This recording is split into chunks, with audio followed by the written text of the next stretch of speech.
ये कहानी आज से 100 साल पहले की है, जब अंग्रेज भारत पे राज किया करते थे।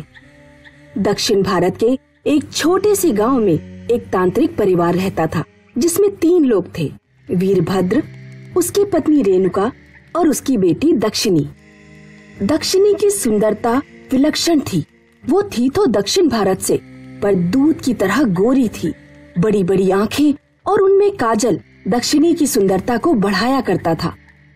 इस समय हर गांव वाले को अंग्रेजों को लगान देना पड़ता था। कोई पैसे देता तो कोई अनाज। दक्षिणी का परिवार तांत्रिक क्रिया करता था।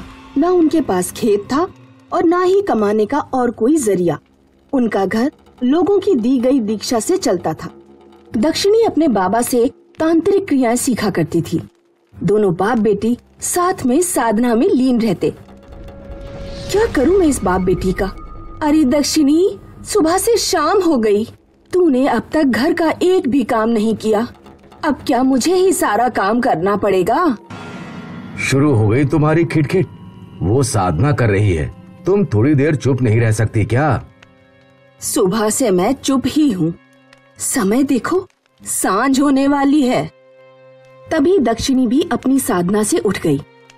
माँ, समय का पता ही नहीं चला। मैं अभी घर का सारा काम करती हूँ। तुम सारा काम खत्म कर लो दक्षिणी, फिर मैं तुम्हें भूतों का सामना करना सिखाऊंगा। जी बाबा। दक्षिणी ने अपने घर की सफाई की, माँ के साथ खाना बनाया और फिर वो अपने बाबा के कमरे में गई। दक्षिणी, भूत और पिशाचों से काबू पाना आसान है, सिर्फ हिम्मत चाहिए और वो तुम्हारे गुलाम बन जाएंगे। पर क्या वो हमें हानि नहीं पहुंचाएंगे? क्यों नहीं, वही तो उनका हथियार है। वो तुम्हें डराएंगे, धमकाएंगे, पर अगर तुम तब भी टस से मस्त ना हुई तो उनके पास कोई जरिया नहीं तुम्हारी गुलामी करने के अलावा। ठीक है बाबा। अब मैं इस कमरे में एक भूत छोड़ रहा हूँ, तुम्हें उस पर काबू पाना है। तुम तैयार हो? दक्षिणी ने हाँ में मुंडी हिलाई और वीरभद्र ने एक बोतल से भूत को आजाद किया।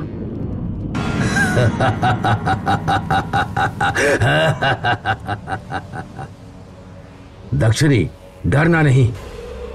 वो भूत दक्षिणी के आसपास घूमने लगा। जोर जोर से हवाएं चलने लगी और आसपास का सारा सामान जमीन पर गिरने लगा। दक्षिणी यहाँ वहाँ देख रही थी। तभी उस भूत ने दक्षिणी के बाल का एक सिरा उठाया और हवा में उड़ाने लगा। मेरे बाल इतने पसंद आ गए क्या तुम्हें? भूत ने बाल नीचे रख दिए। अब तुम्हारी उछल कूद खत्म हो गई है तो यहाँ आओ। वो भूत और जोर जोर से चीजें पटकने लगा। सुना नहीं? यहाँ आओ। और सब एक साथ शांत हो गया। वीरभद्र ये देख खुश हुआ। यहाँ मेरे सामने आओ। वो भूत दक्षिणी के सामने बैठ गया और तुरंत वीरभद्र ने उसे बोतल में कैद कर लिया। शाबाश दक्षिणी, पहली बार में कोई भूत का सामना नहीं कर सकता, पर तुमने कर दिखाया। तुम मेरी ही बेटी हो। वीरभद्र दक्षिणी के किए से बहुत खुश था। उसने अपनी पत्नी को भी बताया। अब क्या ये भी भूतों से खेलेगी? क्यों नहीं, इतना साहस आम नहीं है। ये मेरी बेटी है और ये मेरे परिवार की तांत्रिक परंपरा आगे बढ़ाएगी। दक्षिणी खुश थी कि वो अपने परिवार की परंपरा आगे बढ़ाएगी। वीरभद्र ने दक्षिणी का तांत्रिक प्रशिक्षण जारी रखा। वो रोज दक्षिणी को किसी न किसी भूत पिशाच के बारे में सिखाया करता था। अब 2 वर्ष बीत चुके थे और दक्षिणी ने बहुत सारे भूतों पर काबू कर लिया था। अब उसके पास भी कई बोतलें थीं जिसमें भूत रहते थे। एक दिन दक्षिणी गांव के कुएं से पानी लेने गई और यहीं एक अंग्रेज अफसर हैरी की नजर उस पर पड़ी। ओह गुडनेस, क्या कमाल की लड़की है। साउथ इंडिया में ऐसा ब्यूटी। हवलदार, ये लड़की कौन है? ये लड़की दक्षिणी है। ये एक तांत्रिक परिवार से है। तांत्रिक मतलब वो ही जो घोस्ट वोट से बातें करते हैं ना? जी सर, पर इसके परिवार वाले थोड़े अलग हैं। ये भूतों को अपना गुलाम बनाते हैं और सुना है ये लड़की अपने परिवार की परंपरा आगे बढ़ाने वाली है। मतलब ये भी भूतों से बात करती है? जी sir. I don't believe you, but मुझे वो लड़की चाहिए। चलो उसके घर जाते हैं। हवलदार अंग्रेज अफसर को दक्षिणी के घर ले गया। तुम लोगों ने कई सालों से लगान नहीं दिया, तुम्हें उन सब सालों का लगान एक साथ देना होगा। हमारी कमाई का जरिया सिर्फ भिक्षा है सरकार, हम कहाँ से लगान दें? वो हमें नहीं पता, तुम्हें कुल मिलाकर 100 रुपए लगान देने होंगे। सरकार, हमारे पास इतने पैसे नहीं हैं। तो तुम अपनी बेटी को हमारे साथ भेज दो। ये नहीं हो सकता सरकार। तो लगान भरो। ये बात सुनकर दक्षिणी आगे आई। मैं तुम्हारे साथ चलने को तैयार हूँ, लेकिन मेरी एक शर्त है। शर्त? क्या शर्त? तुम्हें मेरे साथ मेरे इस कमरे में सिर्फ आधा घंटा रहना होगा। अगर तुम रह पाए तो मैं तुम्हारे साथ चलूंगी, पर अगर तुम नहीं रह पाए तो कभी इस गांव की ओर तक नहीं आना।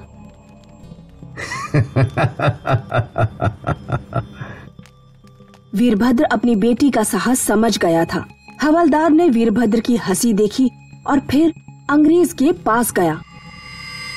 सर, ये खतरनाक हो सकता है। क्या खतरनाक? I don't fair ghost. Ghost होते ही नहीं है, उससे ये अनपढ़ हिंदुस्तानी डर सकते हैं, मुझ जैसे पढ़े लिखे अंग्रेज नहीं। मेरी बात सुनिए सर। अंग्रेज ने हवलदार की नहीं सुनी और वो सीधा दक्षिणी के बताए हुए कमरे में चला गया।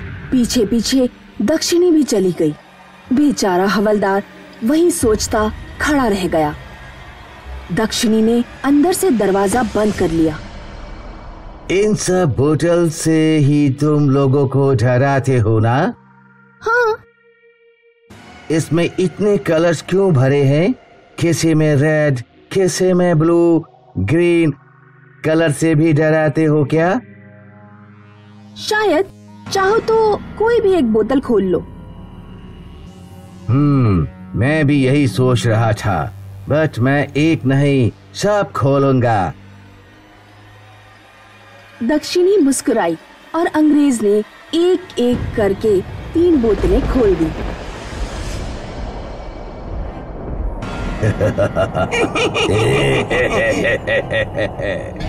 जब अंग्रेज पीछे मुड़ा तो वो 3 भूतों को देखकर डर गया। Help me, help me! वो तीनों भूत अंग्रेज के आगे पीछे घूमने लगे।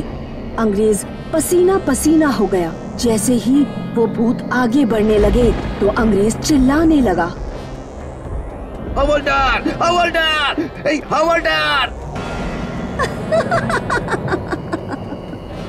कोई नहीं आएगा तुम्हें बचाने। ये मेरे गुलाम हैं, सिर्फ मेरी बात मानते हैं। और फिर एक भूत ने अंग्रेज को हवा में उल्टा लटकाकर पटक दिया।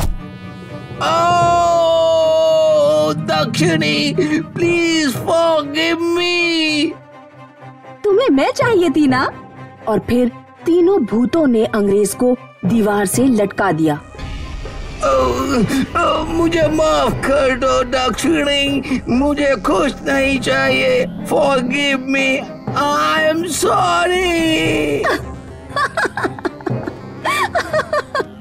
दक्षिणी ने कुछ मंत्र पढ़े और वो तीनों भूत अपनी अपनी बोतल में चले गए और बोतल पे फिर दक्षिणी हंसते हुए कमरे से बाहर गई। अपने अंग्रेज को ले जाओ और कभी इस गांव के आसपास भी मत दिखना। हवलदार भागता हुआ अंदर गया और जख्मी अंग्रेज को अपने साथ ले जाने लगा। अंग्रेज की पूरी अकड़ मिट्टी में मिल गई थी और वीरभद्र का अपनी बेटी पर नाज बढ़ गया।